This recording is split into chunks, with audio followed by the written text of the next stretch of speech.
আসসালামু আলাইকুম প্রিয় বন্ধুরা, আশা করি আপনারা সকলেই ভালো আছেন। আজকে আমি গল্পের মতো করিয়া আপনাদের মাদকদ্রব্য নিয়ন্ত্রণ আইন 2018 এর কিছু দ্বারা গল্পের মতো করিয়া বোঝানোর চেষ্টা করিব। গল্পটি হলো, নাজমুল নামক ব্যক্তি তাহার একটি বাগানে 900টি গাঁজা বা বাং গাছ চাষ করেন।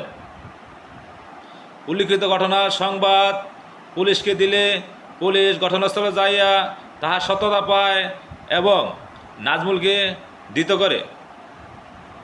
উল্লিখিত ঘটনায় নাজমুলের কী অপরাধ হয়েছে প্রশ্নে জানতে চাওয়া হয়েছে। আমরা জানি মাদকদ্রব্য নিয়ন্ত্রণ আইন 2018 গদারায় 500টির উপরে গাঁজা বা বাং গাছ চাষ করিলে তাহার অপরাধ।